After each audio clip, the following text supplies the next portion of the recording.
Bonjour tout le monde, j'espère que vous allez bien. Je suis absolument ravie de vous retrouver dans une nouvelle vidéo pour vous présenter ma palle du Pumpkin Autumn Challenge.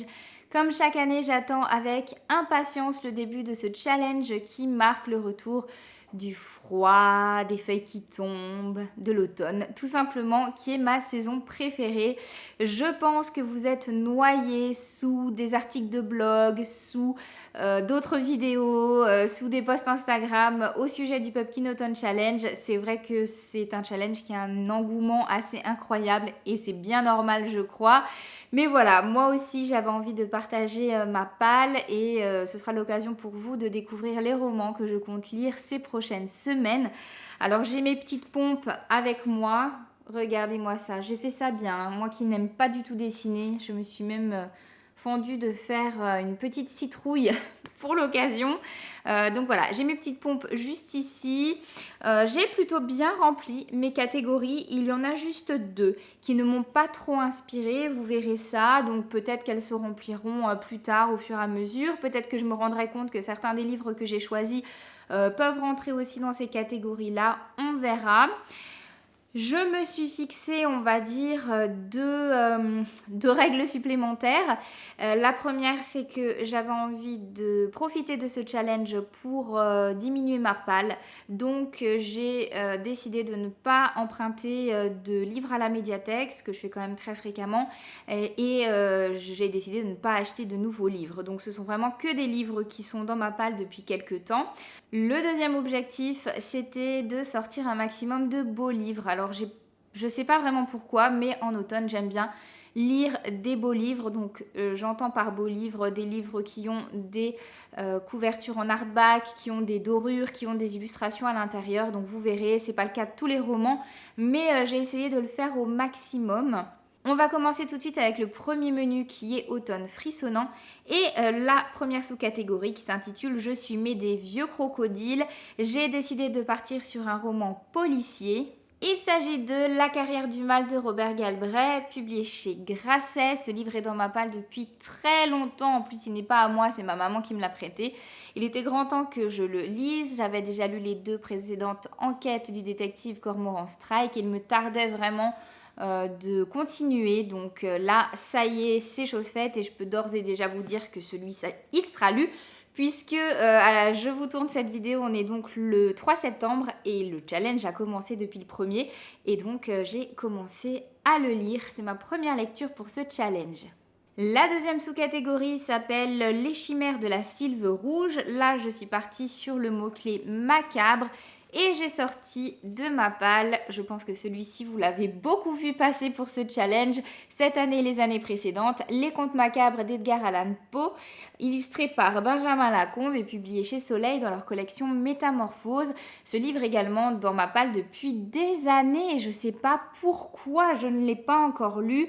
J'ai très envie de découvrir ces contes qui sont donc des classiques et puis j'adore l'illustration, enfin les dessins de Benjamin Lacombe. J'ai pas mal de livres de Benjamin Lacombe dans ma bibliothèque parce que j'adore. En plus, celui-ci, je ne sais pas si vous verrez très bien, mais il a été dédicacé en salon et franchement, mais trop beau quoi. Trop beau. Donc voilà, il fait partie de cette petite sélection. Et la troisième sous-catégorie qui s'intitule Les supplices de la belladone, il faut une couverture noire. Donc là, du coup, je n'ai pas sorti un nouveau livre tout simplement parce que, vous voyez, j'ai de quoi faire en matière de couverture noire. La dernière sous-catégorie s'appelle Esprit, es-tu là? J'ai décidé de m'arrêter sur les mots-clés Fantômes du passé, histoire de famille et historique. Le livre, je ne l'ai pas avec moi parce que je l'ai prêté à ma maman, mais je sais que je le récupérerai assez tôt pour pouvoir le lire pendant le challenge. Il s'agit de Les brumes de Riverton de Kate Morton, publié chez Presse de la Cité. Kate Morton, c'est une autrice que j'adore, je vous en parle tout le temps. J'ai déjà lu La scène des souvenirs et Les heures lointaines et j'ai très envie de continuer sur ma lancée. Ce sont des romans que j'aime lire l'automne parce que je trouve que les secrets de famille s'y prêtent vraiment bien. Je suis retournée chercher un petit peu le résumé sur internet, n'ayant pas le livre sur moi, et il y a vraiment explicitement marqué fantôme du passé, donc je me suis dit là, il est juste parfait pour cette catégorie. Nous passons au deuxième menu qui est automne frissonnant et la première sous-catégorie est il fait un temps épouvantail. J'ai choisi de m'arrêter sur les mots-clés Halloween et automne et j'ai choisi de sortir de ma palle les contes des particuliers de Ransom Riggs publiés chez Bayard. J'ai terminé la trilogie, la première trilogie de Miss Peregrine et les enfants particuliers. Je dois lire du coup les tomes suivants puisque Ransom Riggs finalement ne s'est pas arrêté là. Mais entre-temps, il avait sorti ce petit tome bonus et que je trouve magnifique, vraiment magnifique et que j'ai très très hâte de lire. Je sais pas pourquoi, mais le format conte, nouvelle aussi me plaît beaucoup en automne. Vous verrez, c'est pas le seul que j'ai mis dans cette sélection. Et oui, j'ai très très hâte de le lire. Alors pourquoi je l'ai mis dans cette catégorie-là? Bon, alors déjà sur la couverture, vous avez ces jolies feuilles en dorure qui font vraiment penser à l'automne. Et pourquoi Halloween? Eh bien écoutez, peut-être qu'il n'y a que moi qui fais cette association d'idées, mais je trouve que la saga Miss Peregrine et les enfants particuliers se prêtent particulièrement bien à Halloween, parce qu'il y a quand même un petit côté frissonnant et qui fait un peu peur, notamment et peut-être plus dans les autres tomes de cette saga où vous avez ces photos qui ont quand même un petit côté glauque. J'ai vraiment hâte de le lire et pour ceux qui connaissent du coup la saga Miss Peregrine, en fait c'est l'ouvrage, vous savez, que cite tout le temps Millard Nellings, qui est le garçon invisible. C'est un recueil qui est transmis de génération en génération et qui va regrouper diverses histoires de particuliers qui ont eu lieu ou peut-être pas, on ne sait pas trop, dans les siècles précédents. La deuxième sous-catégorie s'intitule Siroter un chocolat chaud à la cannelle sous les saules. J'ai décidé de plus particulièrement m'arrêter sur les mots-clés enfance et cocooning. Et j'ai décidé de sortir un très très grand classique de ma palle qui est Harry Potter et le prince de sang mêlé, donc le 6e tome, écrit par J.K. Rowling et publié chez Gallimard. Je relis sans fin les Harry Potter à raison de 1 tome par an à peu près. Et cette année, c'est le tome 6 qu'il faut que je relise, enfin que j'ai envie de relire.